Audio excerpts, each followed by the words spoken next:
All right, folks, welcome to another episode of Literally Me. Back again as always. I'm Tristan, joined by my pal Dino. How you doing this weekend, Dino? I'm all right. Nearly just died because of Yeah, a sip of yeah. water I took right before we started recording, but I'm good now. It You was pretty definitely crazy. It was yeah. pretty crazy. It reminded me when I was in college once, I was on FaceTime with a friend of mine, and I don't know if any family or anything listens to the pod, so I'm not going to get into too much details of what I was doing at this point in time. But I remember fainting on FaceTime with my friend while Damn. drinking a glass of water. And I wake up, I'm like, what is going on? I am soaked. My shirt is just soaked. And and I wake up and I just see on FaceTime, I just hear like laughter. Like my buddy is just like laughing his ass off. But then I like wake up, he's like, "Are you good? Are you okay?" And I was like, "I'm Yeah. okay." And he was just laughing. He's like, "Bro, I was just talking to you." And all of a sudden he just fell and the phone went back. He's like, "I was scared for a second, but I was like, why are you laughing though? If you were scared, why are you Yeah. laughing?" But Yeah. it reminded me of that. Yeah. You were saying like you were about to like search up the German number for 911 just to Yeah. call them just in Yeah, case. I Yeah. I wanted to be sure. I would have found a way to get them, even though I do not know your address or even how addresses are formed in Germany. Because I know in some when I look at addresses in different countries, I'm like, what is this? This is just a bunch of numbers and letters combined. Yeah, it's very different than the US, but I think you would have found a way. Like you like that one guy. Do you know that guy, like that GeoGuessr guy who goes to Google Maps and like Yes. finds everything? You would have Yes, that picked guy's that guy amazing. just to save I me. would have done it. But my thing is the time. How much time do I have? This is a good short film idea, by the way. And if Damn, anyone yeah, listening to this takes it, we know you took it. We're going to copyright this after that this. was a producer credit Um, here. yeah. You're on FaceTime with someone or on chat roulette or some kind of thing with someone Mhm. in another country, and you have to geotag their location to send an ambulance there before they fucking die. How much time do you think I would have if you're choking? How much time do you think I have to get police to your house from that water you had? I don't know, A few like in a minutes? minute maybe. Yeah. But the police wouldn't even be able to arrive. Even if you like found out immediately, I don't think they would arrive on time. Yeah. Probably. I'm not sure how like choking really works, how much time you Maybe have. s- maybe for cinematic reasons it has to be like a I guess, cut or something so you're like bleeding out so that way you have a little bit more yeah. time. Or like a aneurysm, like a stroke or something. Yeah. Maybe that's more heart attack, maybe. That could be another one. Dude, There you we're go. writing a film here. Like that could actually We like really go. dope. The Honestly, person like here we has to go. figure out just by the window, like the tree, like where could that be? Dude, How that's would, actually really and very cheap to make. It could be done like that John Cho movie where it was all through yeah, Zoom or FaceTime yeah. or whatever Could it have been was. a COVID Yeah, film, honestly. Like some art, honestly. like some film student making this during COVID. Wow, we are giving away ideas here on the pod. Folks, You should pay us money for uh, this podcast, honestly. this is unbelievable. Well, anyway, as much as I love thinking about various ways that you can die and me saving your life, um, we are here to talk about the Ides of March, our next movie here in the Ryan Gosling marathon. But before we do that, I know we've both watched a couple things in the last week or so. I'm curious to know. I know you mentioned something that you Mm. watched that you wanted to talk about. I'm curious to know what it is.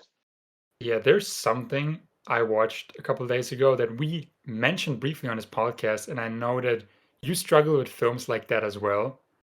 I finally watched, and that is The Favorite, which Oh yeah, yeah, yeah. we've Oh, I discussed saw like it. Yeah, you logged it. you were never really got into it because you don't like those time periods, lords, kings, whatever as Yeah, well. Watch it. Because we talked about it, I was the same, but this is not it. yeah. This is not Okay. like those other films. This is very different, and it's a banger. It's honestly a banger. I'm so glad because my girlfriend, I didn't want to watch it. My girlfriend was like, "Please, can we watch it?" I'm like, "Sure," because she Sure. loves like those time periods and the lords And and because you're ladies. a good partner. Yeah. I was like, sure, because she always watches everything with me, so I'm like, of course I'm gonna watch something that I'm not like dying to see, but want to watch Yeah. eventually. And this was so great. Emma Stone kills it. Rachel Weisz is incredible. This film is it's Olivia Colman as well. Like this is like a really Amazing. great. I don't want to spoil too much because I just want you to get into it and not knowing what it's about. Do you know like approximately what it's about? I don't know anything about the plot, and I want to keep Perfect. it that way. I have no Perfect. idea what it is about. Not gonna say anything. I'm just saying like I actually surprisingly loved it a lot. And Yorgos, he's killing it, dude. This is I, incredible. I'm curious to know now that I think you've seen. No, you haven't seen all of Yorgos's I haven't films, seen but Dogtooth yet. you've I've seen seen Killing of Sacred Deer, right? we talked about it. Yeah, And you've seen The Lobster, I've seen all his like American or like British films. like the Just not last his four or like five or whatever. Yeah. yeah, not his Greek Um, films. Those I haven't checked out yet. where Well, Dogtooth is crazy, but I'm curious to know where does the favorite rank now for you among these like four films, like from The Lobster to now? Mm, that's a tough one. I honestly think number two. Interesting. Behind, That's what I'm not sure about. If Poor Things or The Killing of, I think Poor Things would be my number one. No, actually, see, Poor Things and The Killing of Sacred Deer are just like they're so close to each other. I yeah, can't really choose. it's like one A, one B. Yeah, and then the favorite right behind it. But I need to rewatch The Lobster. I might Yeah. like it more on rewatch. I still liked it, but I might like it even more if I revisit it. When did the favorite come out? Was that 2000 before 18, like COVID, before 2020? 2018. Did he really not make a film from 2018 to 2024 for Poor Things or 2023 technically? Doesn't seem like it. That's crazy because he's already has his second film that's like about to come out as well. Yeah, now Um, he's like pushing out. Maybe he didn't during COVID. Maybe Poor Things was supposed to come out sooner, like shoot sooner. I'm not really sure. well, I do remember he was originally working on a film that was called like Pop 1480. Pop, it's like based on a novel, and I was really excited for that because it seemed Mhm. right up my alley. It seemed like a Western noir kind of thing, Damn, and okay. then he did Poor Things instead. But it was like in the Wikipedia, everything like this. He's in production right now. I Mhm. don't know what happened to it. Maybe fell Um, through because of COVID or something like that. Maybe. But then he has this new one coming out, which there is a still that has recently been added to Letterboxd, by the way, for Yeah, Kinds of Kindness, if you've seen the there still was a up there teaser. now. Did you watch the teaser? No, no. There's Uh-uh. a teaser Oh yeah, trailer. from like a few weeks ago. Yep. Okay, yes, yes, yes, yes. Mhm. Oh, I forgot about that. Looks Yeah. great. Um, it looks really cool. I'm excited. Cool cast. Okay, Yep. that's interesting. What else did you watch this week? Anything else cool? Well, I watched Drive My Car, finally, which we also talked about because I think I remember you saying you don't really like interested in watching this. Yeah, I probably will eventually, but I'm not rushing, to Yeah, go I wasn't put rushing it as on. well, but I watched it. It was a movie. I was like, sure, I'm gonna check it out because his new film is coming out pretty soon. Evil Does Not Oh. Exist. So I was like, I'm just gonna watch Drive My Car finally, and it's incredible. I really loved it. It's a really great story. It's a long film. It's 3 hours, I think. Mhm. But honestly, like it flies by really quickly. It doesn't drag, and the story is Okay. really interesting. And you know, a film is good when the opening credits don't start until 40 minutes into the film, which took me by surprise. But like, I was like, oh shit! Like, so much has happened. And like, this is when the film actually starts. It's kind of crazy. So I highly recommend. You don't have to rush That to see it, but that is pretty sick. That's a pretty bold choice that I really love, the yeah, credit idea.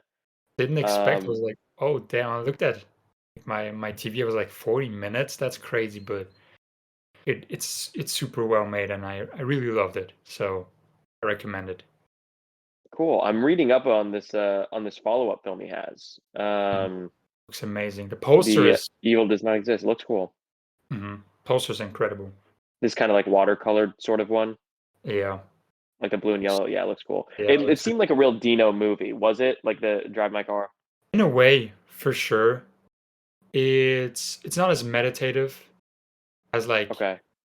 what I really love, but like Columbus or something. Yeah. yeah, it's not like that. So it's not a Dino film in that way, but still like such incredible storytelling and yeah, it's really dope. It's a very like artist film, which I like. Cool. It's Cool. about like writing and performing and things like that. Maybe I So will enjoy it then. Maybe I will. I I figured it think was so. just like, meditative, but like very, very meditative, where it's just very natural conversation about nothing for three Mhm. hours in a car.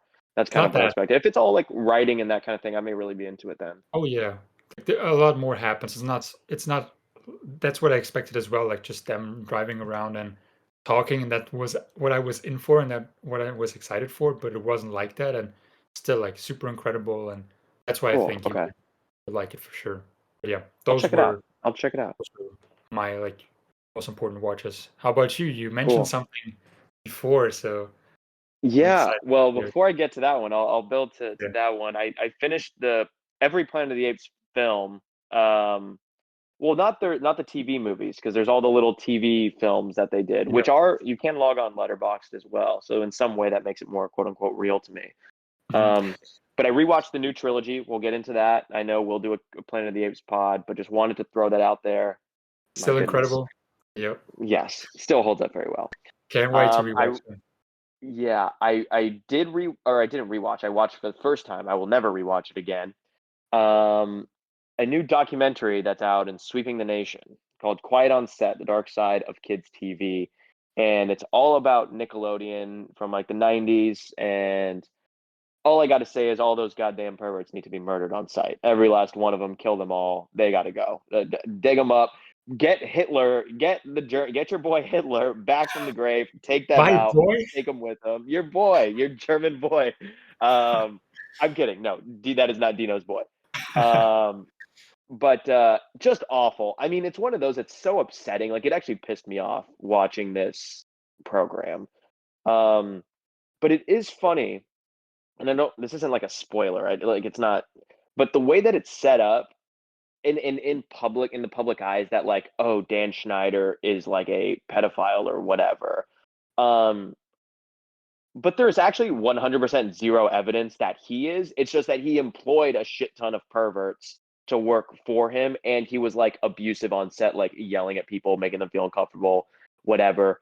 I guess he was making like weird sex jokes. Like you just look at it now, it's like who allowed this to air Mhm. on television? Who allowed this? There's a scene where Ariana Grande is straight up like jerking off a potato, and she's saying, "Give me your juice." It's like, dude, you can't. Who allowed this? Yeah. Everyone associated with Nickelodeon in this era needs to be thrown in prison forever. Guantanamo Bay, never to see the light of day again. Awful. Every last one of them. Everyone. Oh my God, it was very upsetting. It was always weird. I haven't seen a documentary, but I've known about like this whole situation for a long time because Dan Schneider has always been like a big joke because of Yeah. like his foot fetish and stuff he did with those And child all those actors. pictures of him that he's always touching all these It's girls, so and yeah, creepy. It's always yeah, so creepy, and he's a creepy man. Like, even he if is. he didn't do anything directly, he's still a very creepy man. And the Oh stuff he yeah. did, like I don't know who gave him the power to do those things. Honestly, like everyone involved, like they need to be put in jail. And the fact that this was allowed and this damaged so many like actors, like so many child actors for life. Like no Oh wonder a yeah. lot of these child actors like are drug addicts now or they completely like lost their life and things like that. It's just sad to see, honestly, like that this was It's allowed to do with crazy. kids as well. Like this is just would have been fucked up with adults, but those were kids. Like they couldn't speak up for themselves. They didn't know any better. If this is right, if this is wrong, they were pressured into it. And it's just fucked up what they did. Yeah, it is. And there's like a real villain in it. This guy Brian Peck, who was like an acting coach. Mhm. Um, that guy, if there's any chance that he listens to this, yeah, fuck you, guy. No You're an problem. awful human being. Yep. Um, he's kind of like the main quote unquote villain of the whole thing. Mhm. Um, But yeah, Dan Schneider, like you said, he is a creepy, creepy man, regardless of anything. There's no need to be making these kinds of jokes for children. But the one thing, like, they actually got like a lot of these stars to come pull up for the doc. So I was kind of shocked. And I guess now it kind of went around online, so everyone knew like the big bombshell that dropped and who it involved. I didn't know. I'm not gonna say who unless you know. I do. Oh, okay, yeah. Like when Drake Bell like pulls up, like I was Mhm. like actually like, whoa.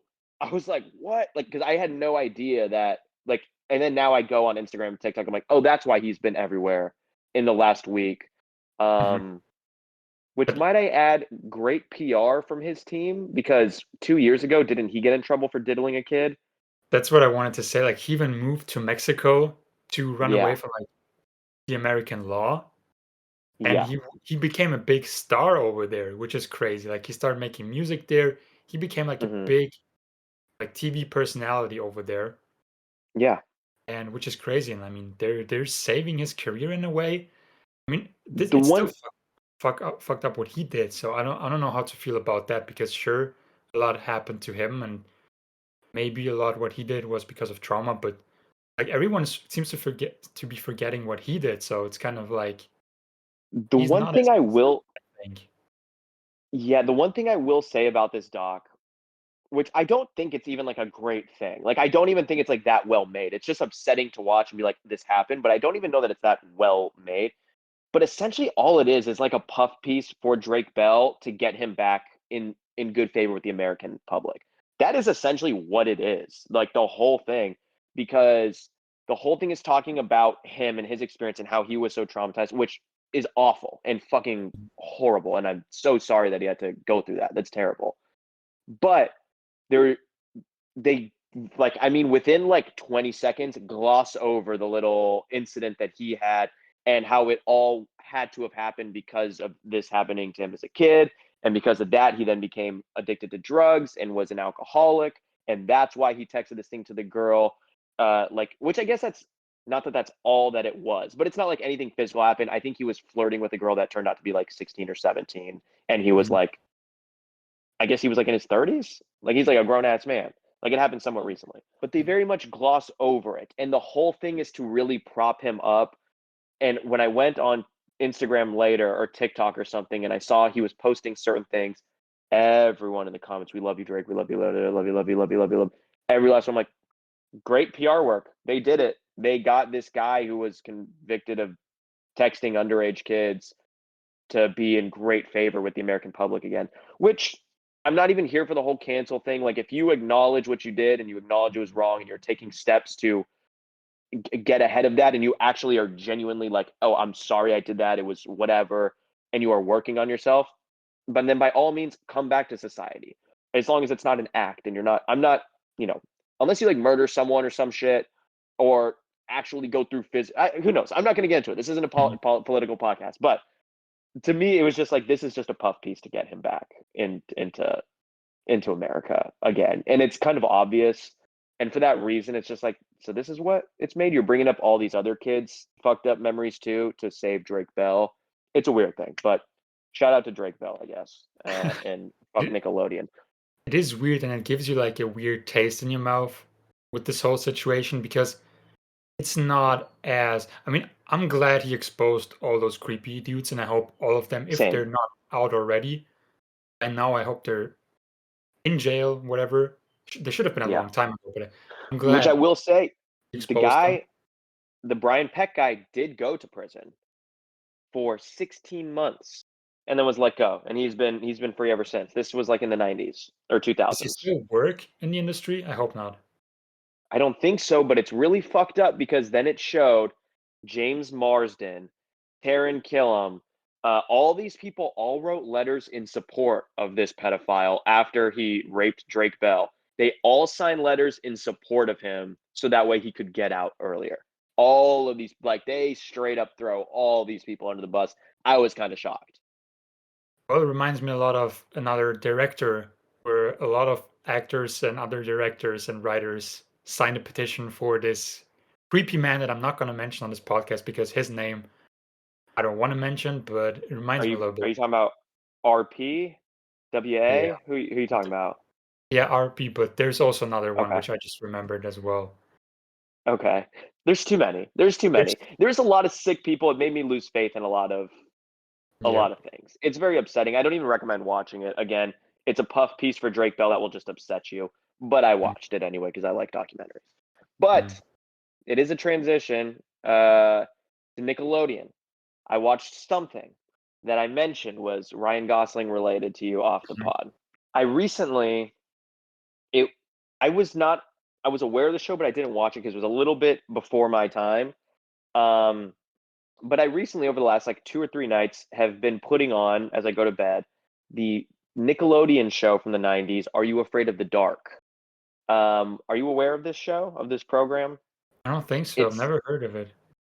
it's essentially imagine like a creep show or something where each like it's an anthology with like different horror stories Mhm, where the idea is it's this story being told around this campfire, and then you go and you watch the story like unfold, like being acted out or whatever.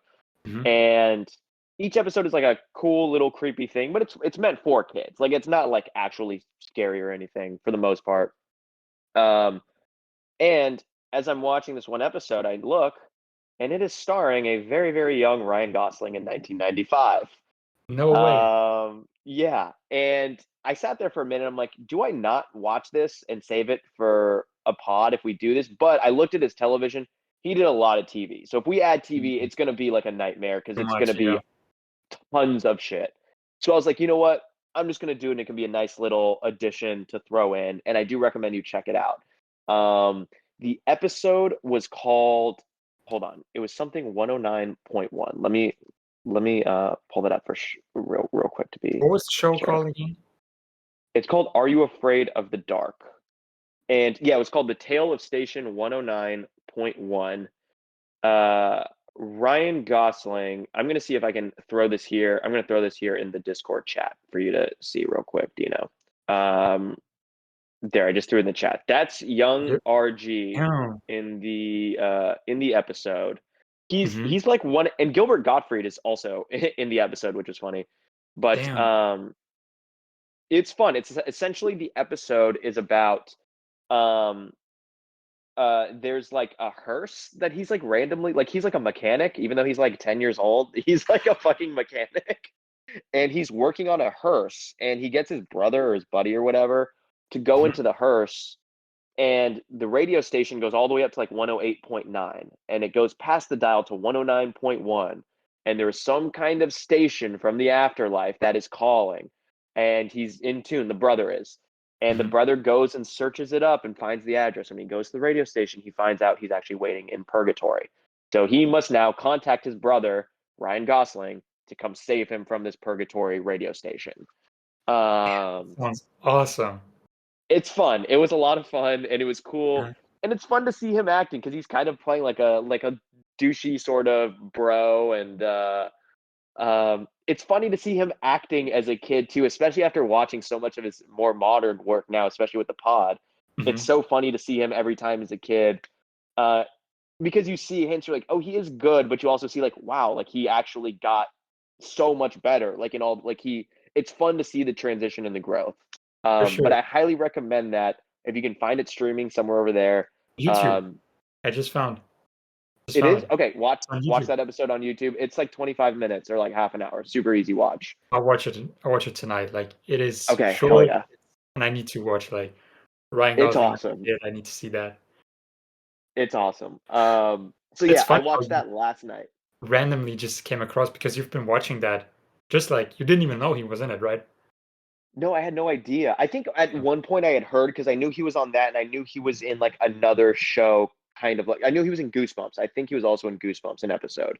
Mhm, Um, so I kind of had an idea, but I never watched the show. I only put it on randomly because someone mentioned it in another podcast that I listened to, mhm. Colors of the Dark. Shout out to them, cool horror podcast. And they had mentioned an episode. I'm like, that sounds pretty cool. I'm going to check out at least this episode. And as I'm scrolling through, it's funny the way that it's marketed. Every episode on Paramount Plus where it's streaming is just the episode title, except this one is the episode title, and then in parentheses in the title, in like all caps, is featuring Ryan Gosling. I was They like, gotta promote our what? boy, man. They had to promote it. I was like, okay, I'm watching this one then. It worked. So So yeah, anyway, that was a long roundabout way of me talking about Nickelodeon for like 20 minutes there. So my apologies. Oh yeah, man, it's an interesting situation, but yeah, very cool that you just came across Ryan Gosling as a kid.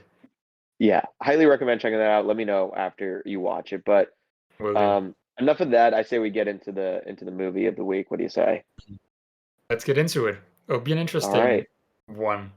It'll be an interesting discussion. I'm very okay. So the movie this week is Ides of March.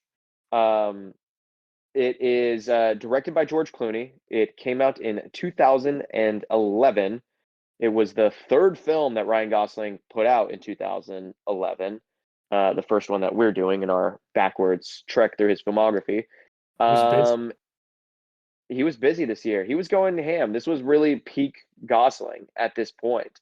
Yep. Um, and Ides of March has a really incredible cast. A cast that I Packed. was very, very shocked by. We have George Clooney as the senator or governor or whatever it is that he's running for. Obviously, we have our boy RG. We have Philip Seymour Hoffman. We have Paul Giamatti. Um, what's that chick Evan uh Rachel Wood. Evan Rachel Wood, which I realize I don't even really know her or recognize her from anything, but I looked up her filmography and she's like a massive star and a huge deal. Hmm. Um, literally couldn't tell you one thing that I had seen her in prior, except for The Wrestler, where she plays a very small part in it. Hmm. Um, I've seen a couple but films. I know she was married to Marilyn Manson, which is kind of crazy. Didn't Um, yeah, but Marissa Tomei was in it. Fucking Jeffrey Wright pulled up. Max Minghella, just a just great, pops insane up. cast. Yep. Insane cast. Um, and this was my first time watching it. I know you've seen it before. Hmm. Tell me about your first time viewing it. When was that? Well, I watched it, I think like 4 years ago for the first time, and like I said, I just wanted to get through it, like Ryan Gosling's filmography. Just wanted to watch something with him, and it's actually funny because I started this film and I stopped after like 15 minutes because I was kind of bored, and I just wasn't feeling like a very political film because I just thought this was gonna be a very boring film that just talks about politics nonstop. So I stopped watching after like 15 minutes, and then 2 days later, I was like, I'm feeling a movie. I want to watch a movie. And there's this completionist in me that just wants to finish a film before I start a new one. Like I don't care how unbearable a film is, even song to song. Like I finished that because I think, like personally, I can't judge like fully judge a film if I haven't seen the full thing. There have been instances where a film was like kind of boring, but then saved it completely in like the end or like the later half or whatever. So I was like, dude, I'm just gonna sit through it. If I don't like it, at least I know I didn't like it. I'm gonna finish it and then I can watch something else that I might enjoy more or that I'm more down for. And so I clicked on it again, and I think I started from like the 15. I might have like started from the beginning again, but I watched it and dude, it was incredible. Like it really, I'm not sure if my expectations were really low or whatever, but this it really blew me away. I thought it was incredible and it had me at the edge of my seat, which I know you'll have a completely different opinion on this, but this was very like a very interesting watch for me. So rewatching it, I was like, okay, so either I'm gonna be like, okay, this actually isn't that good. My expectations were just really low. I was maybe even bored, and then something else came. But on rewatch, I actually liked it even more. I thought it was incredible. It's probably my favorite George Clooney directed film, which I'll talk about more in a second because I think he's a great filmmaker and doesn't deserve the hate he gets.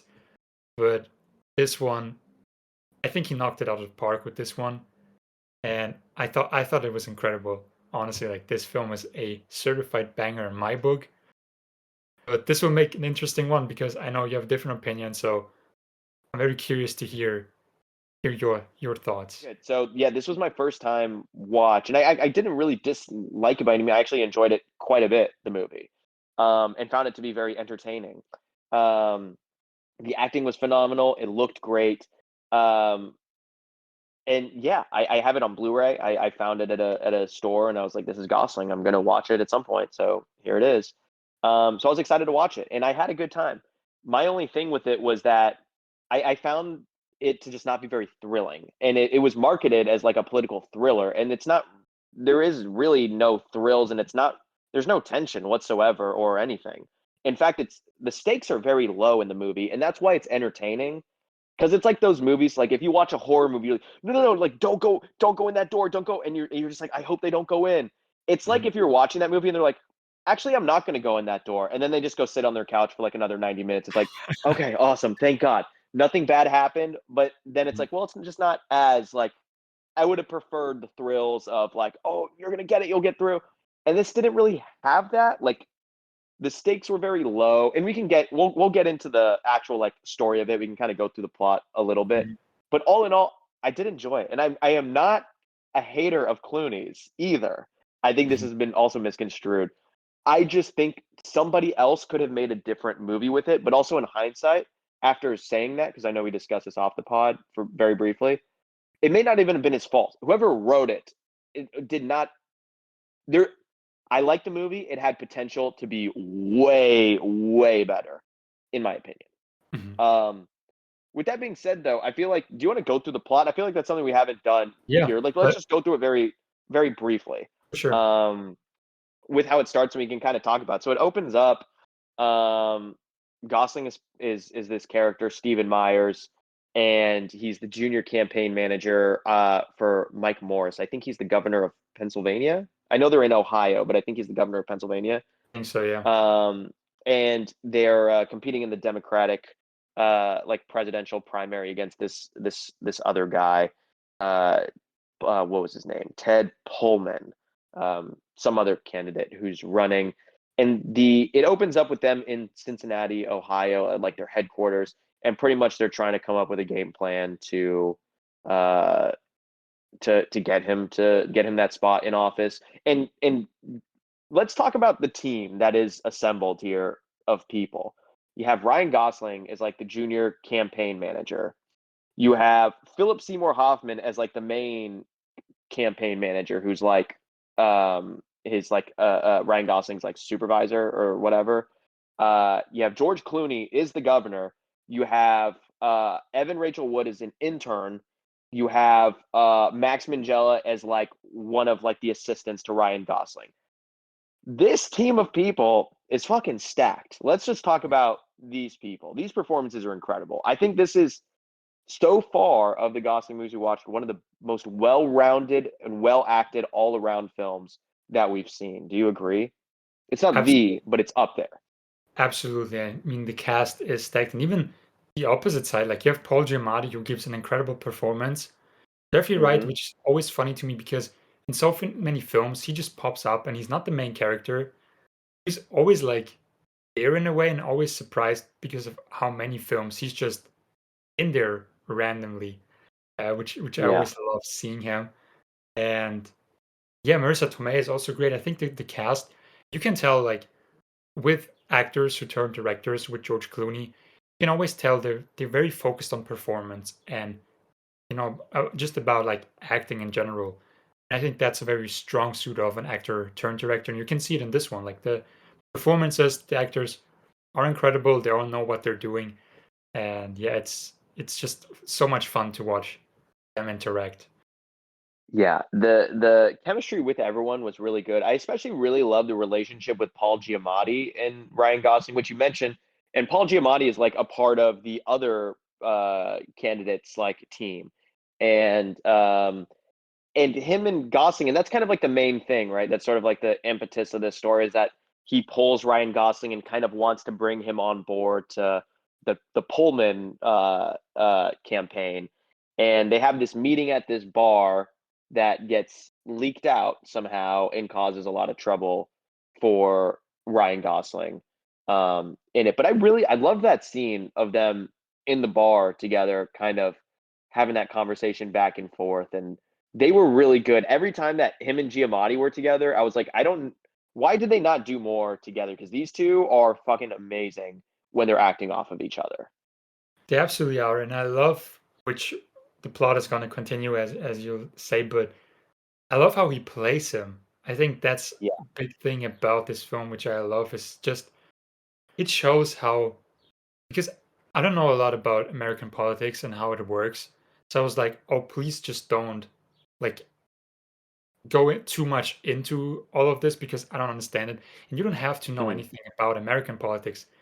It's just about like the backstabbing nature of politics in general and how power corrupts you, and just like this intricate plot where it's just people screwing each other over and people who you think are the best people, because George Clooney's character in the beginning you're like, oh, this guy is so cool.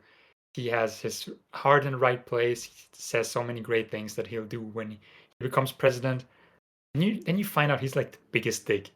Like he's just an Yeah. asshole. And I love that about him. Ryan Gosling as well. And I'll let you continue the plot first before I. Yeah. Well, let's get into that because Ryan Gosling he starts boinking Evan Rachel Wood, the intern, Mhm. and one night while they're together in bed, she's asleep and the phone rings and he picks up his phone and he hears like a voice that he doesn't recognize or he's confused by and he looks and it's not his phone, it's actually hers. Come to find out, it is George Clooney himself calling this intern at like 3 in the morning or 2:30 in the morning, and he's like, Why is he calling you this late?" Turns out George Clooney said, "I'm trying to get in that. Forget my wife, forget my kid. I'm trying to get up in that intern," and impregnates her. And I guess she can't get an abortion herself because she's Catholic or Yeah, can't.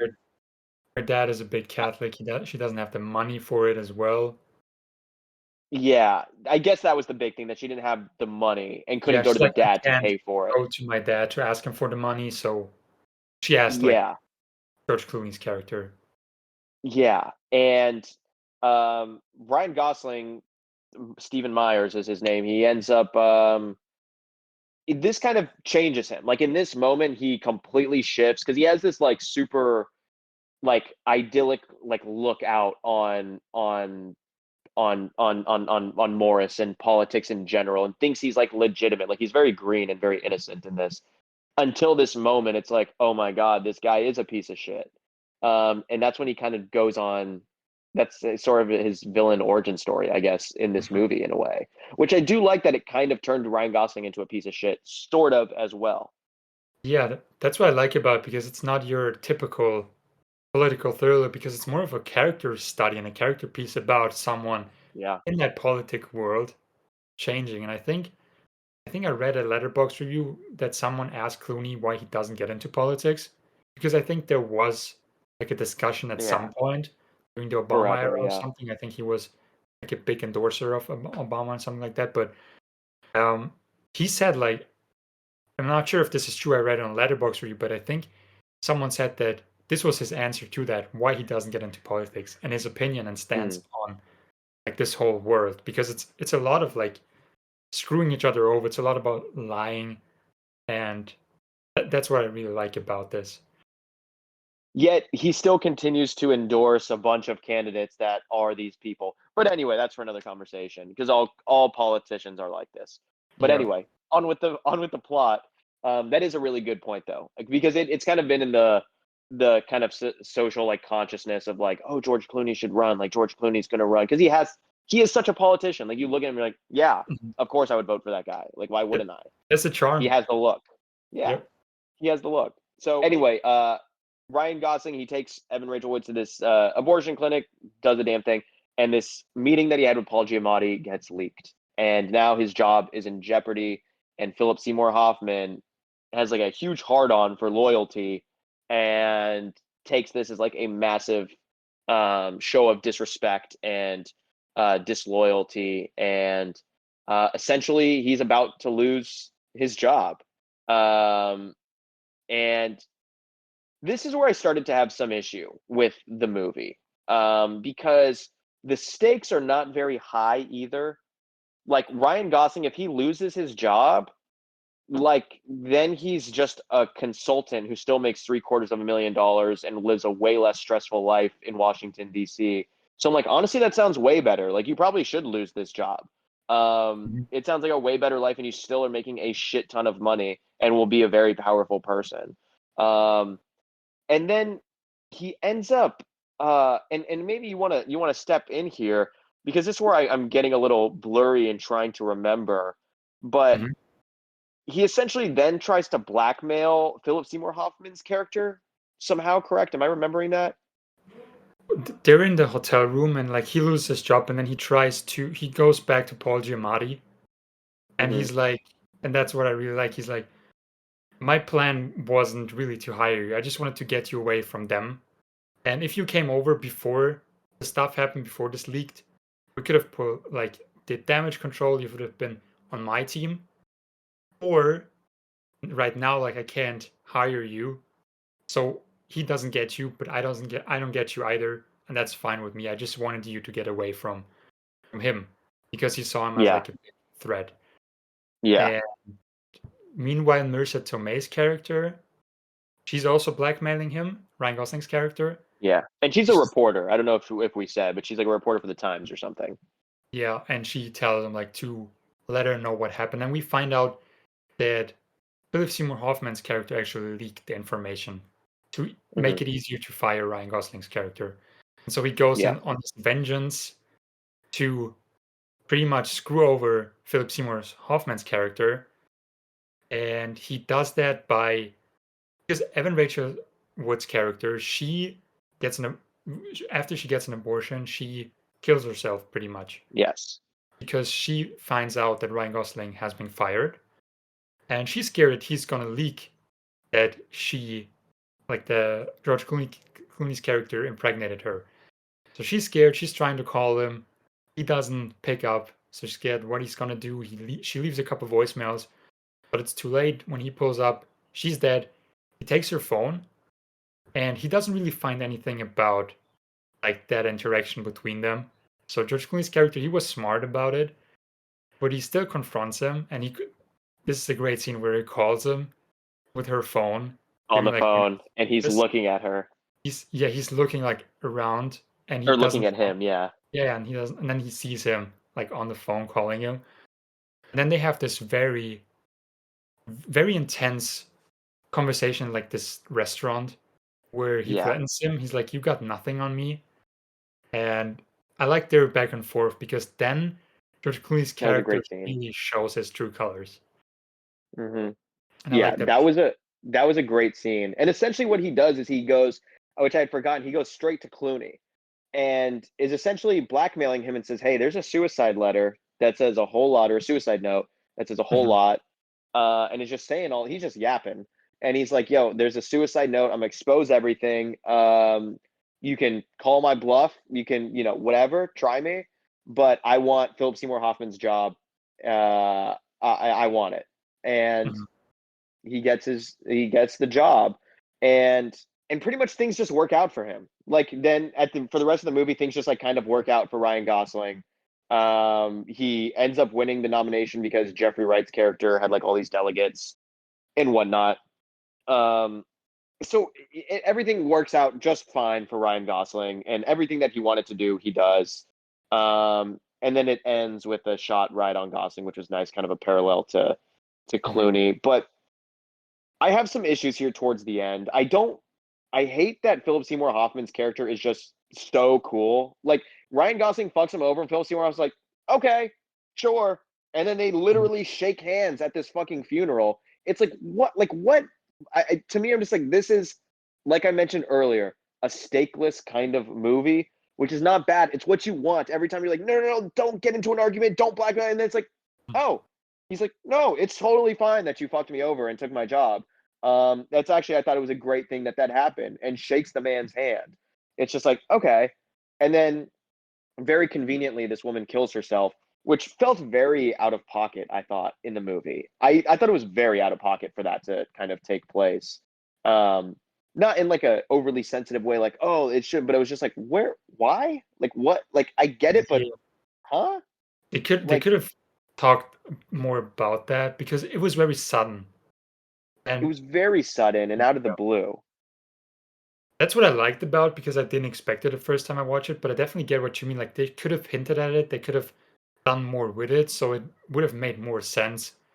but it's Or they sort could of have found another way besides just killing her off like that. It seemed very lazy and weird and bulky and awkward.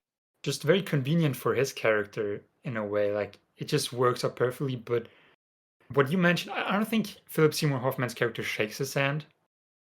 I'm not sure if he does, but he's definitely like cool with him in a way.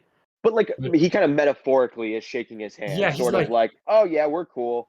well played in a way. But Yeah, that's a thing that what you previously mentioned, what I actually liked, because you said he could have been cool. Like he would still make a lot of money, Ryan Gosling's character.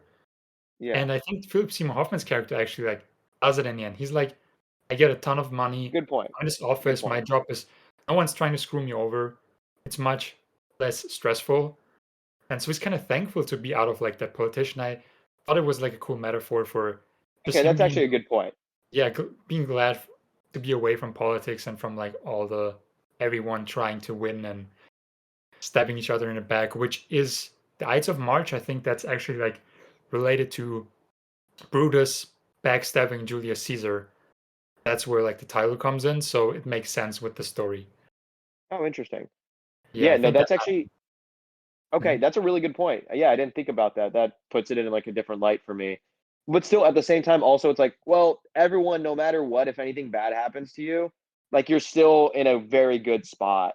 Like, so it's like I don't know. To me, I'm just like I there wasn't that stake in it that really made me be like, "Oh my god, if something doesn't happen with this job, he literally is going back to like washing dishes or he has nothing or whatever." It's just like, yeah. "Oh, okay, he has a much better life then if this doesn't work out for him." Um, so Mhm. I do like that with Philip Seymour Hoffman, but at the same time, then it shows, oh, nobody in this film there's no stakes for anyone. Maybe George Clooney, because then um he wouldn't be the nominee, but It's yeah, still even like then, a metaphor for all these people in power because even if they screw up, even if they do this dumb shit, lose their jobs, they'll still make so much money and live great lives. So in a way, yeah. it makes sense. But I definitely get what you mean. It makes it a little It's just a little less tense and less tense. suspenseful and Yeah. yeah, Mhm, which I'm cool with. Like I said, I had a good time watching it. I will mhm, definitely watch it again. Like, I loved having it on, mhm. and watching it and seeing the world and seeing Gosling because he was so fucking good and everyone was so good in it. Yeah. Um, but yeah, that was kind of my only sort of 2 cents to it. I'm curious to know, did you have a favorite moment, a scene, or anything in the movie? There's one scene where Ryan Gosling's character, like after he finds her, after she killed herself, and he's in his car and he's listening to her voicemails, and he's slowly starting to cry. But outside it's raining, and the Uh-huh. rain on the windshield reflects on his face, so it looks like his Yeah, entire face is like filled with tears. And yeah. that's a scene that I love, and like just Ryan Gosling crying in that way, and the tears on his face, the water reflecting, just looks incredible. I thought that was definitely my favorite scene. How It's a about you? good Do you have touch. a favorite scene, favorite moment, favorite performance? I think I mentioned it earlier. Is the conversation with Paul Giamatti and Ryan Gosling at the bar? Like, I really Mhm. like that scene a lot. Like, it is a big and important scene, but it's nothing where it's like over the top or anything, or it's like, wow, this is the scene. But there's something about it where it's just these two powerhouse actors are just Yeah. like, I mean, perfectly with perfect chemistry together.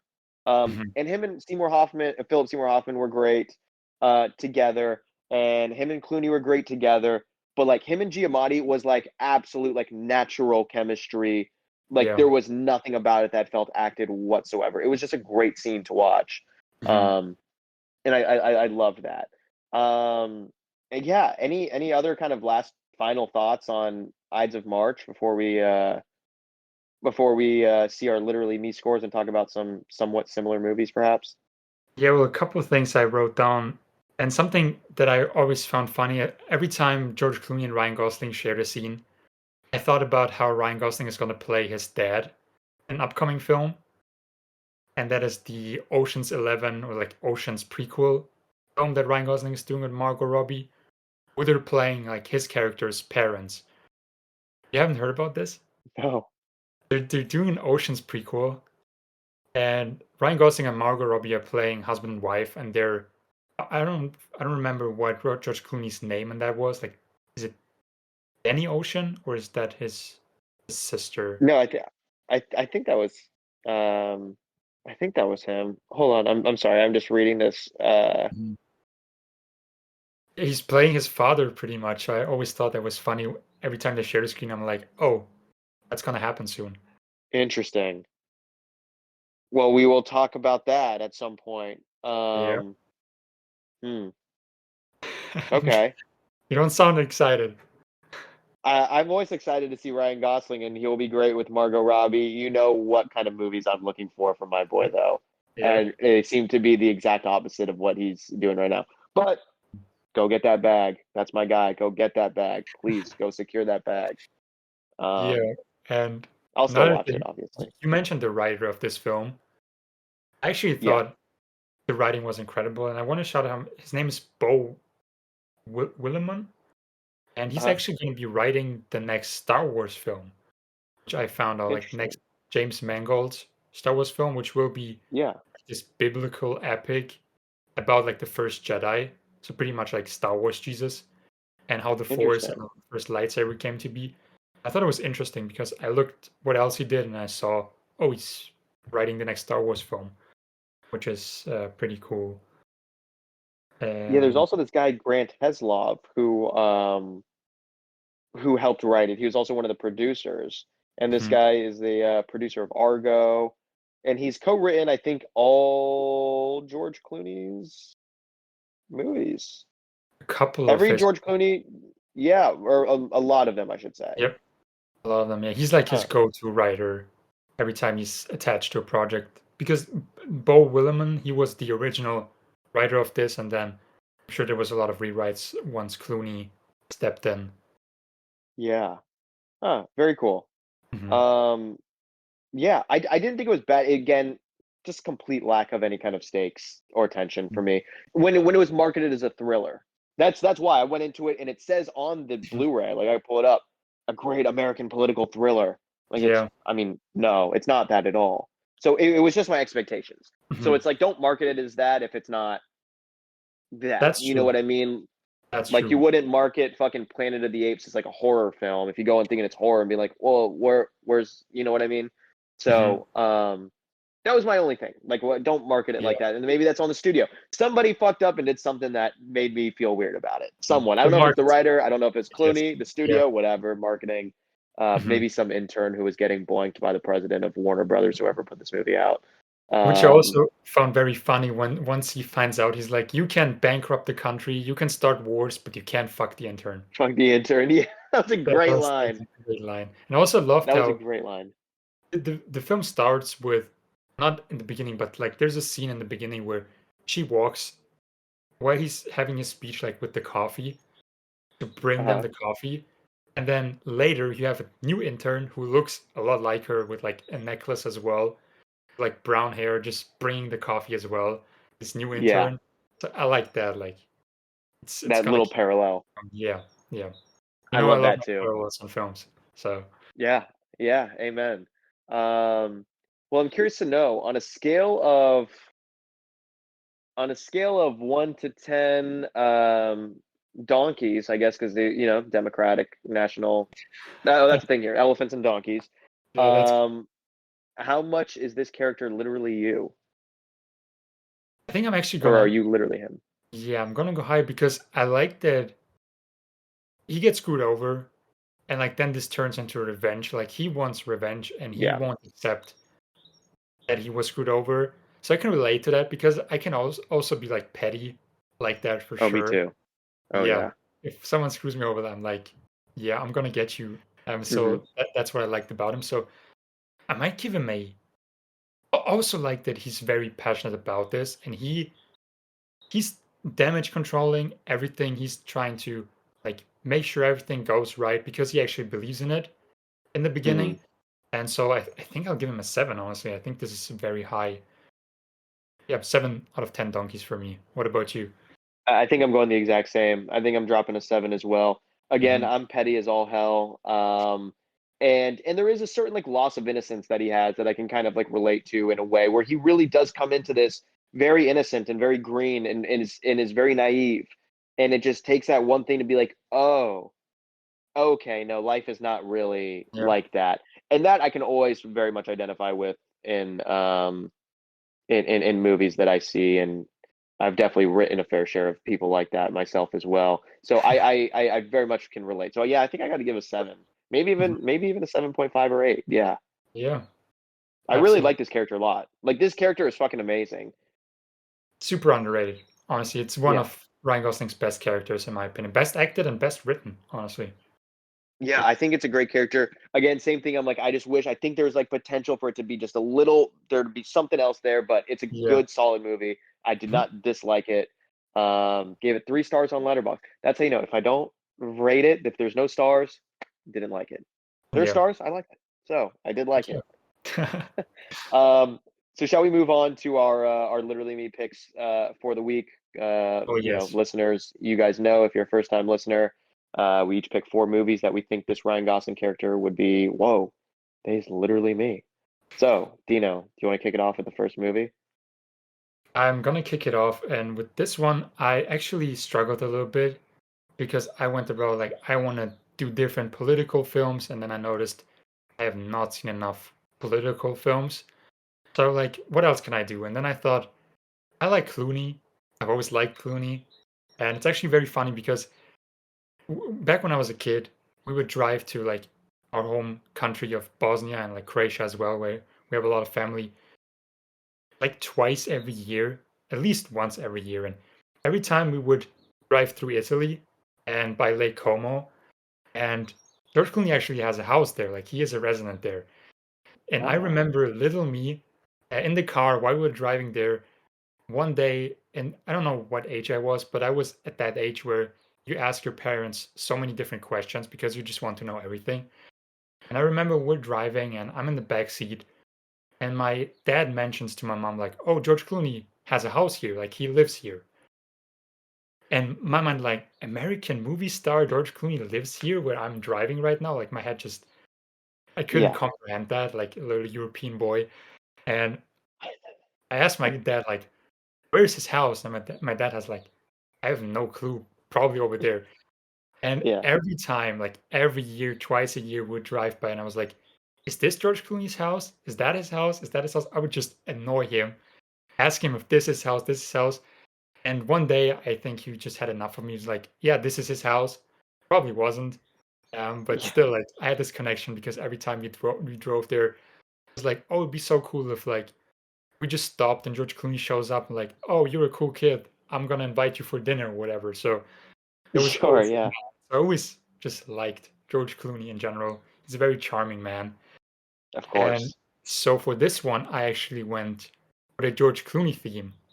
So I went Oh, films interesting. that he starred in, films that he directed, and films that he produced. And Oh, so we got cool. like a little George Clooney theme here. All And the right. first one is probably his best performance of all time, the best film he was in, and that is Spy Kids. Oh, fuck yeah. I love Spy Kids. Have you ever seen? You've probably seen Spy Kids. Of course. Oh yeah, of course. Spy Kids was my jam. And speaking of like our vacation, like going to Bosnia and Croatia every year, I remember we were at the beach and there was this like little kiosk that was selling like magazines, comic books, and for some reason they had a couple of DVDs, and they had Uh, like a Spy Kids collection. And I asked my parents to get them for me, and it's stupid because there wasn't a German dub. It was just English and then like Croatian subtitles, but I still wanted it. yeah. And I couldn't understand English yet, but I still wanted to watch it so bad. So after we like left the beach, they got it for me. We went to my cousin's house and then I watched it. I didn't really understand a lot, but still it was so incredible. And that was like my first interaction with Spy Kids, and I've been loving it ever since. And he has a great role. He plays like the head of like that spy organization. And like Uh, later, I think he becomes the president. Weird connection to this one. I think he yeah. becomes the Yeah, I president. think you're right. I think you're Becomes, right. and there was this joke where he always has like the sensor bar Mhm. in front of his eyes, and you would think like that's edited in, but then like in one scene he just takes it off and like looks at it and puts it back on, and Yeah. that's something that I always remember. So I just wanted to bring up Spy Kids and talk about Spy Kids because I love Spy Kids, and yeah, that's my first That's one. awesome. Just Spy That's a Kids. great pick. I love this route that you're going with the George Clooney thing. Mhm. Um, like you as well, I tried to think of a route as well, and I tried to really break down some of the characteristics of this Ryan Gosling character and be like, Mhm. all right, what is like a lot about him? So this first one, and all of them might seem a little out, except for one of them seems maybe more spot on. But the first one I'm going to go with is the original Nightmare Alley from 1947. Okay, Um, interesting. and I'm doing that because that Stanton, was it Stanton Carlisle? I think is his name, is a seedy piece of shit who is always just trying to get one over on everyone else. He is always looking for the next scam and the next just plot. And he'll do anything to get ahead. And that is 100% who this Gosling character is. In that second half of the movie, he is really willing to do anything to get ahead. And I feel like he would watch Nightmare Alley and be like, "Huh, this guy's got he's got a good head on his shoulders." This Stanton Carlisle, which it's an amazing movie. Have you seen the original? I know you've seen the Guillermo I've seen the del remake. Toro I've film, never correct? seen the original, but because of the remake, I'm familiar with this character, and that's actually such a great pick because I could see him like get losing his job, and then, like you said, if the stakes were higher, him not having a job, going to like the circus or whatever, and then Yeah. turning into this guy. Like that is a great pick. Exactly. Yeah. And there's a great metaphor for politics just being one giant circus. Yep. So with that, my first pick, Nightmare Alley. Highly recommend the original. The remake is really good. I actually prefer the original, not just because I'm trying to be some pretentious hipster or whatever, but I there are things in the original that are far better, the way that it plays out. Okay, so they do But change I highly stuff recommend it. for their. Slightly, slightly. It's Okay. still pretty much the same thing, but there are some differences. And Mhm. I prefer the way that it goes in the original better than the remake. But both great films. But that's my first pick, Nightmare Alley from 1947 by Edmund Golding.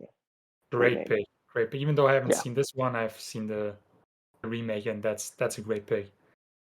So for my second one, I chose what I actually believe to be probably my favorite George Clooney film and one of my favorite performance. And it's a film called Up in the Air from Jason Reitman, who did Juno, who did like the recent Ghostbusters Hmm. Legacy, I think it was called. Have you seen Up in the Air? I know it, but I've never seen it. Okay. But I am So aware of it. I watched it I think 2 years ago. And shout out to my buddy Cam because he recommended this one to me. And it's about this guy, like he travels a lot. He has this certain job. I think he's like a what's it called, like a downsizing expert. So he travels from Yeah. different company, from different state to city, and he's pretty much always up in the air, always flying, and he's close to hitting like 1 million flying miles. That's like the big thing in the film. And I'm not gonna say anything about the plot really, Okay. except for you know he's not a pilot in this, but with like these films about like pilots and flying, it's always about how cool being a pilot is, how cool flying is, how awesome it is. You get so many women. It's so cool. And this one really tackles about how lonely it is as well, because you're never home. You're constantly somewhere else. And there's one quote that I actually want to just like quickly read, which is my favorite quote from the film. And without context, just for you and all the listeners out there, because this is the quote that really stuck with me from this film and just encapsulate it really well. And it goes like, tonight most people will be welcomed home by jumping dogs and squealing kids, and their spouses will ask about their day, and tonight they'll sleep. The stars will wheel forth from their daytime hiding places, and one of those lights, slightly brighter than the rest, will be my wingtip flying over them. And it's just an incredible quote that from this film that I really liked, and like I said, encapsulate this film and really stuck with me. And it's one of my favorite films. I wanted to rewatch it before this episode, but I didn't get to it. But I'll definitely rewatch it in a couple of days because this film just I didn't expect it to like stick with me as much as it did. But it's a very melancholic film, and I like those vibes. So highly recommend Up in the I Air. gotta check it out. It seems like it's like a nice easy watch too, kind of like something you could just pop on in like the afternoon, like a Sunday afternoon or something For like sure. this. And Mhm. yeah, huh. I like that. Now I got Clooney on the mind. I might throw on some Clooney later today once we hop off the pod, That's what I'm doing right now, later man. this evening. Hell yeah. I'll get into it with my next picks, but yeah, Clooney Hell is yeah. on my mind recently. But what's your second? Amazing. So my second is um easily my favorite film of these four that I picked. Another one in the same vein where it's all about backstabbing. It is maybe the quintessential film about complete moral ambiguity, just doing whatever you have to do to personally get ahead.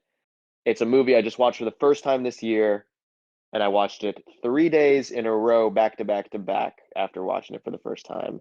And that is a film by Alexander McKendrick from 1957 called The Sweet Smell of Success. And it stars Burt Lancaster. He runs like this big um uh like Broadway column in New York, and he has Tony Curtis, who's Jamie Lee Curtis's dad in real life. Um Kind of works for him as like his as his agent. Or not his agent, his as a publicist who's Mhm. like in charge of getting stories, bringing it to the paper, and the entire movie is all about fucking people over. The entire thing. Everybody's a piece of shit, and they're all doing shitty people. The main gist of it is, um, um, Burt Lancaster's character, JJ Hunsaker, which is a great character name. His younger sister is dating this he's like a jazz musician, he's a jazz guitarist, and he does not want them together. He has a weird, almost like incestual sort of thing for his sister. Like it's Mhm. not on its face, but it's kind of like you're way too close and way too protective of her that Yeah. it's like weird. So he's trying to constantly smear him. So much so to the point that Tony Curtis is like going out trying to like put hit pieces out on this guy, but at the same time, JJ, the Burt Lancaster character, isn't like giving Sydney, the Tony Curtis character, any work himself or any notice in the papers. So like there's constant like I don't know, it's just shadiness. He's going to Mhm. other people to like throw these like smear pieces on. He literally offers up this girl that like is like in love with him to like sleep with this other dude in exchange for this piece, like unbeknownst to her. Like just piece of shit behavior all around. I love this movie. This is my number one discovery of 2024.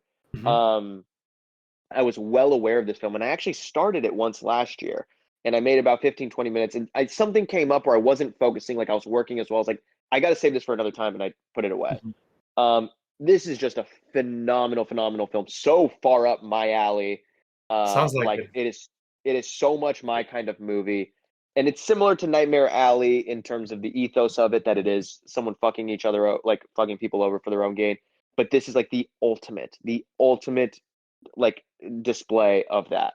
Mhm. Um, and there is absolutely no shot that this Ryan Gosling character, Stephen Myers or whatever, would not see this and just be like enamored by this movie and the decisions uh, they make, and they go to some pretty far lengths to try to break up this relationship. Some pretty like jaw droppingly far um, lengths to do that, and especially for the time too. It's kind of shocking how bleak it is. I need to watch that shit right now. Like that sounds amazing. I always love films where it's just like the most disgusting human beings screwing each other over just to come out on top or like get what they want. It's always fun to Yeah. watch it in films, and this Oh yeah. sounds incredible. It's And so it's an amazing film. Yeah. you discovered it this year for the first time? I watched it for the first time. Like I said, I was well aware, like I was very Mhm. aware of this movie Yep. existing, and I had started it, but wasn't paying attention. So I was like, I gotta wait for, when I'm actually gonna sit down and have, 90 minutes. Yeah. I literally watched it 3 days back to back to back. Damn. So it Um must have been I like almost really, really I good. wanted to go four because I wanted my letterbox most recent watch to Just to be be that all film. four. But that's when I had Yep. started my Tom Cruise thing, and I was like, "Fuck, dude, Oh I'm yeah. jonesing for some Cruise." So it was kind of Um, recently then. It wasn't like the beginning of the year, oh, but this was like maybe the end of February or something. damn, Yeah, okay. yeah. Dope. Um, Absolutely. No, it was actually, it was the last. I just pulled it up here on Letterboxd. Mhm. February 27th, February 28th, February 29th are my logs on it. Okay. So the Yeah, so the last very days. last 3 days of February. Yeah. Damn. Um, Great one. which would be a good movie title, The Last Days of February. Yeah, like the Ides of March. Yeah, Yeah, the last days of yeah. February. There you go. Yeah. But that's my pick. Sweet Smell of Success. Great movie. Awesome. So for my third one, I went with the film that I found out George Clooney actually produced, which I didn't know, and that is the film Argo. Because I wanted to have like Mm. a political film in there as well, and I was like, oh, this is perfect. Might have been like a little too obvious, but still. And I don't know if I need to explain the plot of Argo too much because I'm sure a lot of people have seen it, but pretty much there was this like Iranian revolution in the country, and there's this US embassy, and they're trapped in the country. They can't get out. So I think the CIA has like this secret mission where they pretend to film like a movie there, but secretly they're just trying to get like these US citizens out of there before things escalate too much. And so they're racing against the clock to get these people out and just pretending to make this film called Argo, which never existed. And there's a great joke as well, like Argo, fuck yourself, which they always say in the film. And I'm sure you've seen this film, right? Of course. Yeah. Yeah, it's a great one. A lot of politics as well. So that was, and I didn't know George Clooney produced it. I didn't either. Yeah, he did. And so, and you mentioned it with like one of the writers. So I was like, oh, I'm gonna talk about That this was one. at that was actually when I found out because when I was looking at the wiki, I saw Mhm. also produced by George Clooney. Yep. So like Yep. yeah, that's funny. Yeah. So that was just like a George Clooney produced film, like I said, political and all around just a great film. So much fun to watch. Not in like a fun way. It's not a fun story, but just how Sure. it's made. It's like so well It is made. thrilling though. It is like Yeah. fun to watch in terms that it's very thrilling. Yeah. Ben Affleck, great director as well, like George Clooney, and yeah. So that was my third pick. What's yours? Arguably a better director. I'm not going to get into it. I'm not going to get into it. Maybe. Great director as well, but I They're both great directors. both I, great. I've only seen I have not seen enough George Clooney. I've only seen two George Clooney directed movies. Ides of Mhm. March and Confessions of a Dangerous Mind are the only two I've seen, I think. Like I never That saw one I haven't seen. Leatherheads or But funny anything like enough, that. in 2000, I think 21, George Clooney actually directed a film with Ben Affleck starring in it, which I wanted to watch today, but I watched another George Clooney directed film, but I watched that tomorrow. So then I have like What four what George movie? Clooney directed film. It's called, let me check. It's on Amazon Prime. It's called The Tender Bar. Stars Ben Affleck, Ty Sheridan, Christopher Lloyd, directed by Interesting. George Never Clooney. heard of it. 2021. Hmm. Same, but I saw Oh, it. It's on Amazon Prime with this other film that I get into for my fourth pick. But let's okay. hear your first. Yeah, so my third pick is kind of dealing with that loss of innocence that I mentioned, Mhm. where you have someone who's very naive and whatever. And this is a dark pick, and I'm not going to talk about it too long. Um, but it's a movie that is very well regarded, and I remember seeing it. It was the last film that I saw in theaters before the world shut down for COVID. When I had just moved to Atlanta, and I went to the Plaza Theater. They were doing a screening of this for like its 20 no, I guess 45-year anniversary, I guess is what it would have been. And that's the movie from 1985 called Come and See. Are you familiar with this movie? I am familiar with it, but I haven't had the courage to watch it yet. Okay. It is I don't want to fuck it up. Hold on. I don't know what the country. I know it takes place in like Belarus, but I don't know if it was like a Russian or Ukrainian film, so I'm not even gonna, Yeah, you know, get into that. Um, I think Ukrainian, but I might be wrong. Like, is it I Polish? think it's Oh yeah, it is a like a Soviet film, like USSR. Okay. Um, I guess yeah, that makes sense given the time in history and shit. But Mhm. anyway, this movie is fucking dark as shit. Essentially, it's this kid who's like he's in a village and I'm just so ignorant like in regards to this kind of Eastern European kind of world. All of Europe, but especially Eastern Europe, is just a mystery to me. Um, but he's like in a village in like Belarus, which I think is by Russia or is somehow associated with Russia somehow. Mhm. Um, but it's being invaded by German forces in the war, and his entire well, he like leaves, and when he comes back, his entire village has been like pillaged, like everything is gone, his family's dead, like everything has just been destroyed, and this like child which it's crazy because he looks 12 and like 62 at the same time. He has like one of those faces, but like you actually see like if you were to put up like the first frame that you see him in a close up in the last one, it is like he aged like 50 years. It's absolutely insane. And he just goes into the war and just very bluntly is just looking at the very blatant just chaos and destruction that comes with war. Um, and yeah, it's I'm not gonna get too far into it, but it's one of those movies where it's like, wow, this is like a true like loss of it. Like no child like should have been forced to like grow up like that quickly and that intensely. Mhm. And I know a lot of kids had to during this time, and even in certain parts of the world have to today. Mhm. Um, but it's intense, and it's one of those things that I feel like this Ryan Gosling character would see and kind of relate to. That he again he had that naivete. He was very green and innocent, and then it's kind of shaken when he realizes that shit ain't sweet out here, especially in politics. Yeah. So yeah, I wanted to watch this film for a while, but like I said, I haven't found the courage to watch it yet because it's a very hard watch, I imagine. Like it's not just a film you put on and just like enjoy your time. It's like you gotta be in the right mood and it will stick with you for a while. It will like oh yeah, affect your mood for like the next week probably. So yeah, I want to watch it. I just haven't found the right time yet.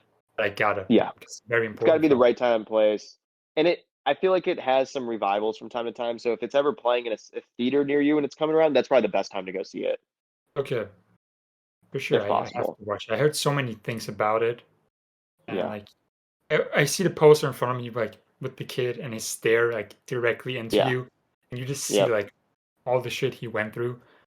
yeah. So, yeah, It's intense. But anyway, come and see 1985 by Elim Klimov. great pick, great pick.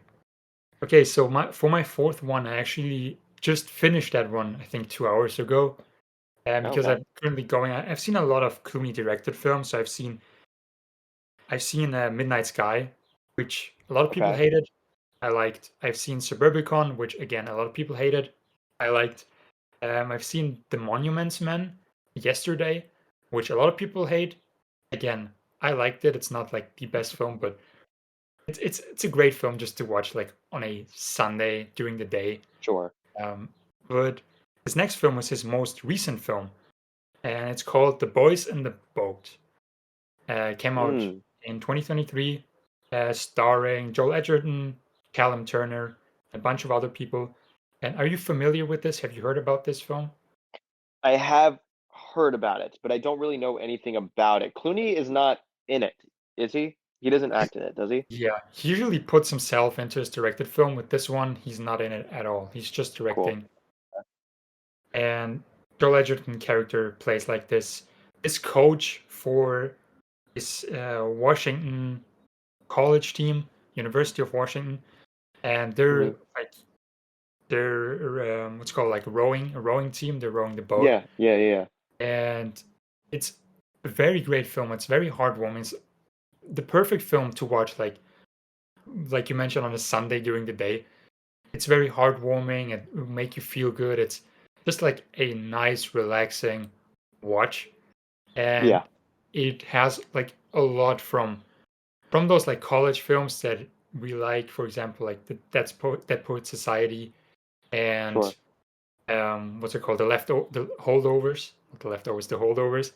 So it has like that sort of vibe with different like different team members, and they all have like great personalities. And also like about this film that it's not your typical.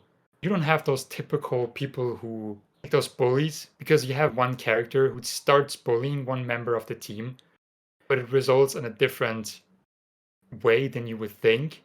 I always like that Mm. about films when result better than they should because every time like why are you doing this, this makes no sense. And when people just realize their mistakes and are nicer to each other, and this film is definitely that. And it's just a great story. George Clooney directs the hell out of it and might be one of my favorite, after the Ides of March, my favorite directed Clooney film. So I definitely recommend this one. Interesting. That's a And good what pick. was I also, got to check that out. yeah, what's also great about this film it's set in like the 1936, like the Olympic team, and you Oh, don't get okay. the whole film. Like I knew about it because German history, this like these dates have been hammered into our heads in school. But you don't get like they're just saying, "Oh, the Olympic Games in Germany," and I'm like, "Wait, this is the time where like Hitler was reigning Germany. This is the time where Hitler was at the Olympic Games in Berlin." Yeah. I saw a lot of letterbox reviews of people who were saying like, "You will never guess where this is going. You'll never guess like where they end up," and it's very cool to see because it's not in your face that this is. It's what's very important about this film. It's during the Great Depression, so these kids they're and like all the people they're struggling. The main character he's in college, but he can't pay his college tuition because there's no jobs. So he's struggling a lot. He doesn't even have enough money for food. That's why he joins this rowing team. And this is in your face, like the Great Depression, but everything with Nazi Germany, they're not talking about it because it's not at the height yet. And when they go over there, like all of a sudden you have all these Nazi flags. You have Hitler himself showing up, rooting for the German rowing team. And it's very unexpected for sure because I didn't expect Hitler to be there and I didn't Yeah. expect them to hammer in because the first half of the movie they don't mention it at all. And it's very great to see like the final race and him showing up. And yeah, it's That's very, very awesome. I gotta check that out. yeah, it's on Yeah, I gotta Amazon. check that shit out. It Yep. is? Okay, I'm gonna check it out. I'm Mhm. gonna add that to the watch list. Yeah. So that's my fourth pick for a Clooney Sick. directed film. Okay. And what's that one called? The Boys in the Boat? Boys in a Boat. Cool. Yeah, I'm gonna check that out. Okay, my last pick. I did want to do something somewhat political. So I Mhm. tried to think of some cool political movies that I like that I think this character would also like relate to. And I picked one. I don't know if you've seen it. I watched it when I was going through a huge Dustin Hoffman thing where I went through and watched all of his movies. And that is the movie from 1997 by Barry Levinson, Wag the Dog. Never seen it. No? Are you familiar with this movie? I've heard of it, like of the title, but I'm not sure what it's Yeah. about. Okay. So essentially the it stars Dustin Hoffman and Robert De Niro. Robert De Niro is like a spin doctor, like he takes like news and like spins it into something else, like as a distraction or whatever, Mhm. like a PR kind of guy. And the president gets caught in a like a sex scandal of some kind. I forget exactly what happened, but he hooked up with someone, or maybe she was like underage, something like that. Mhm. And in order to distract, because it's coming up on the election, like it's a few weeks left in the presidential race, this this Robert De Niro character hires a Hollywood producer played by Dustin Hoffman to produce, stage, and direct a fake war that will distract people from this sex Damn. scandal that's coming out. And it is super funny. It's a really awesome movie. It's a great satire on politics. It might be Dustin Hoffman's like best film of the '90s. It is just it's so good. The cast is amazing as well. Like Dennis Leary's in it too. Woody Harrelson, Willie Nelson is in it. Kirsten Dunst. Wow. Um, just a ton of people. It is a it's a great movie, and I honestly I haven't rewatched it in a minute. I have it on DVD. I might throw it on today, Mhm. later today maybe. Um, just an awesome watch, super fun, super funny, super on the note, like pretty spot on to politics. And Mhm. yeah, I want to throw one politics one and one that was a little bit lighter compared to the other picks. So that's Wag the Dog from 1997 by Barry Levinson, father of Hollywood's favorite pervert Sam Levinson Damn. of Euphoria and the Idol fame. Yeah, that guy. But that's a great pick. Like I said, I didn't know anything about the plot, but that sounds amazing. I love concepts like that. I think that's I very think you would cool. enjoy it a lot. I think you For would sure. really like it. It's super cool. I'll see if it's available anywhere. Honestly, like I need to check that out as soon as I Yeah, can. Like that just sounds incredible and like it makes for like already makes for such a great entertaining film. I like that. yeah, So hell yeah, that's a yeah. great one. Hell yeah. So I guess Even we'll the go through our picks. One, yeah, yeah, even the go for it. parallel with like him sleeping with another woman, like with this film. Yeah, So yep. exactly. The sex scandals are run amok in politics. And Clearly, Hollywood, as we found out in the beginning. So that's right. yep. Anyway, let's give them our four picks. Okay. So Okay. So my 4-1 were Spy Kids, Up in the Air, Argo, and The Boys in the Boat.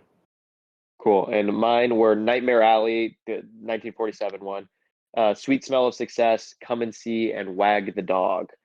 Yeah. Um, good picks. We both had some good picks, and I like the angles that we both took today. hmm And there's one thing that I'm curious, but now hearing you don't hate George Clooney as a director, but I see a lot of hate for him online as a Yeah, director because most of his films have like a 2.5 or worse I on I Letterboxd. noticed that. That's Yeah, like the general consensus.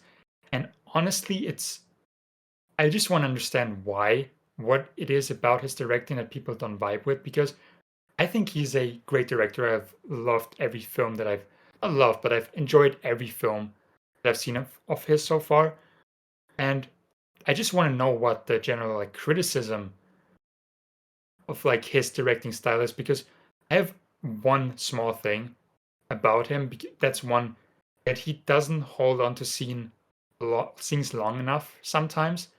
It generally like moves quickly, and you have scenes where two characters they just have a conversation. They just want to get through it, and then it's the next scene.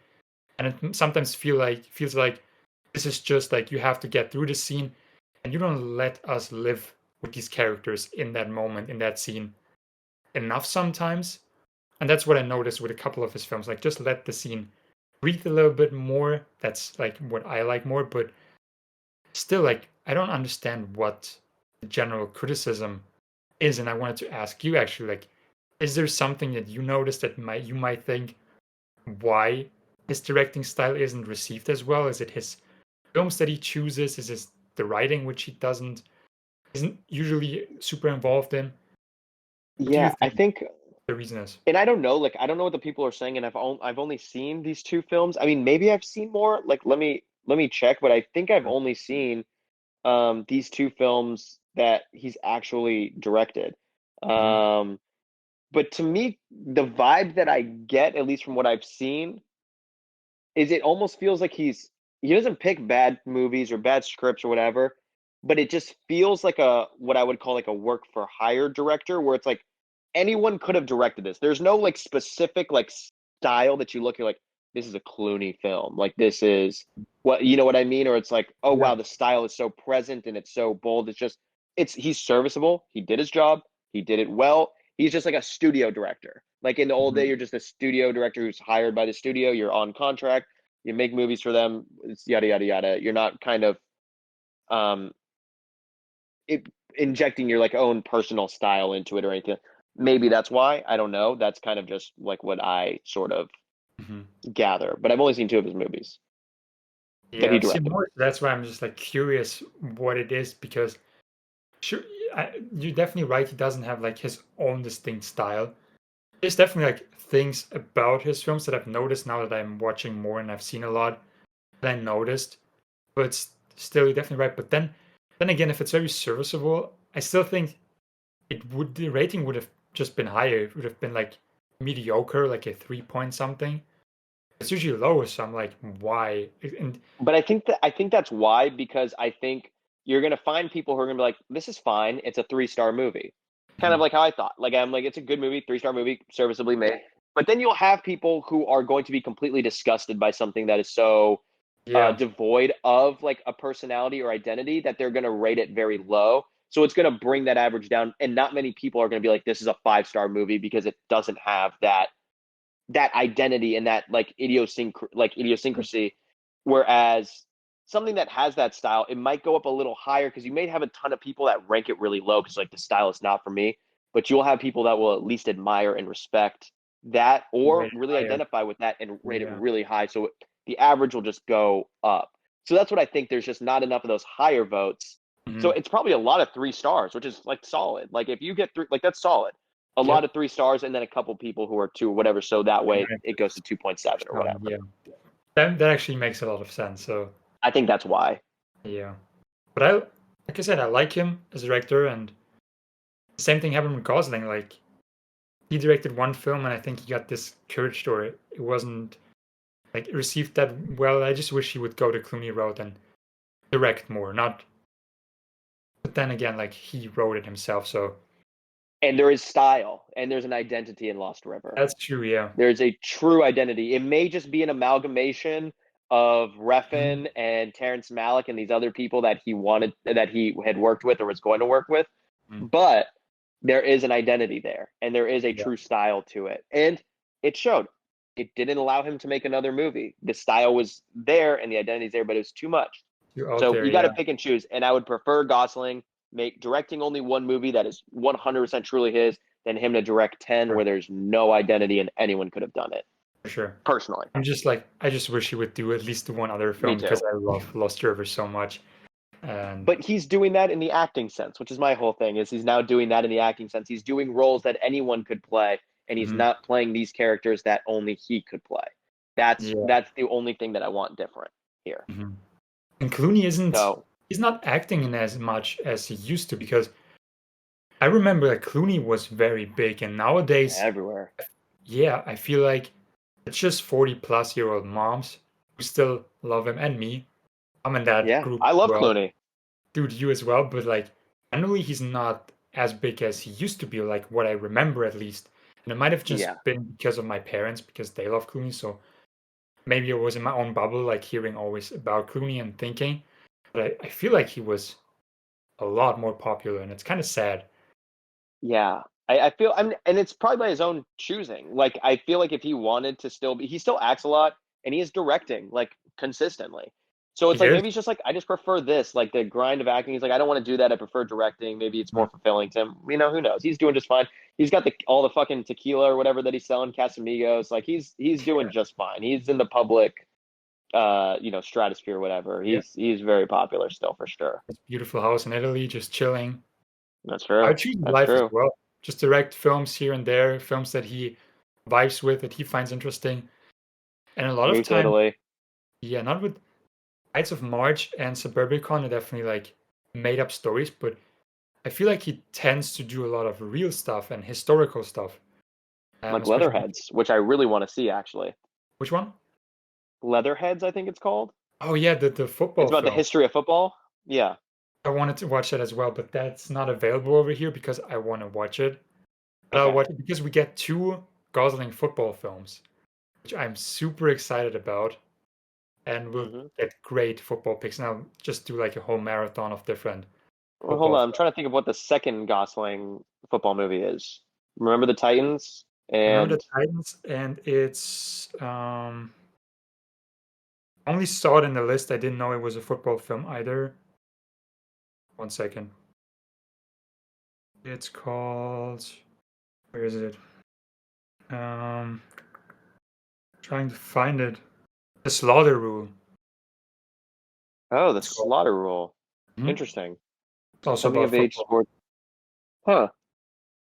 Yeah. So we I get hope he's a two. much better football player in that movie than he was in Remember the Titans. Yeah. But Awful, I'm excited to awful D revisit back. those. Yeah.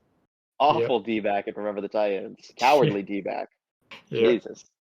I'm excited because you and um, I we talk a lot about football off the pod, so yeah. we'll get two Yeah, we love excuses to football. talk We about love Gosling. it. Yep. It's What's more to perfect. love? But Match that's made cool. in I don't heaven. know anything about the Slaughter Rule. The Yeah. poster looks fucking sick though. When I just clicked on it here, looks awesome. Mhm. But yeah. But yeah, all right. Another great episode in the books. Ides of March next week. I mean, this is another like quintessential, literally me role that we're coming on next Mhm. week. The first collab with him in old NWR Drive from Isn't 2011. that Crazy Stupid Love first? Or is Drive first? Well, Crazy Stupid Love came out first in real time, but Mhm. we're going backwards, and Oh, yeah. That's it right. was technically released like first, but yeah. Yep. Drive, Um, hell yeah. but I'm all in excited 2011. for it. I thought Crazy Stupid Love this whole time was 2010, but it turns out it is 2011, and he knocked out all of Mhm. these in 2011. Yep. Um, but I mean, we could do Crazy Stupid Love next if you want. No, I just thought that was Crazy Stupid Love, but I think you're right. If we go backwards, I might have just gone like forward, but yeah, I think. Then Drive. I'm excited for Drive. I mean, this is definitely like the most Yeah, memed Ryan Gosling character with Officer K, Place of Beyond the course, Pine. Oh yeah, and okay, yeah, yeah. yeah. Um, no, you're right. I'm very excited. It's been a while since I've seen Drive. I already have a couple movies that I've already kind of listed up that I'm like, I for sure, like two of them in particular that I'm like, I gotta talk about, for I think there's Drive, one that and you I would for sure love. probably know. Huh? I think there's one that I already know which one you're talking Well, about. we will Is find the out next title of week one then. similar? Is it what? The title of one of those films you mentioned similar to Drive? Like, is the title of the movie similar? Yep. No. I'm thinking of another one that I'll talk about, but Well, I think I know which movie you're talking about because that was initially on there, and it's kind of an obvious because it is just Drive. It's a remake. And we've kind of just I think just spoiled it now, but Drive is essentially sort of a remake in a way of oh that. yeah, yeah, okay.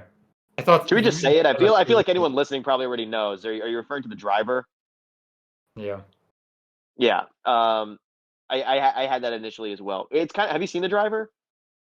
I haven't yet, but I want to watch it like Watch next it for week this. before the It's podcast. fucking sick. Ryan I've O'Neal, been R.I.P. Great meaning movie. meaning to for a while, but it's only available to buy for Blu-ray, and I was like, this is the time to finally like purchase it to watch it before this episode. Like this is it's not gonna be Especially there available. because it's never gotten a formal like USA. Like there's no real proper release here, but you guys do have some releases out there, like Region B or whatever. You guys don't have a Blu-ray of this? Mm, not a formal one, no. That's Like they're all crazy. imports. Yeah. Last I checked, at least. Maybe it changed, but last I checked, they're all like out of print. Damn. But is it available at like somewhere probably not Criterion, but some platform? It's been hard to find. I watched it once on like a very shoddy, like questionably legal website. Damn. Yeah, it's Okay. tough to find out here. It's tough. I gotta find a way to get like a region-free Blu-ray over here and then send it over to you so you have a copy. Yeah, I got to get a region free player as well. I need that because there are some movies that just aren't out here, and I still want to be able to watch it, obviously. Yep. All But right, anyway, we'll talk about this next week for Drive, and we'll get into it. But great episode as always. Thanks for listening, folks, and see you next week. bye bye.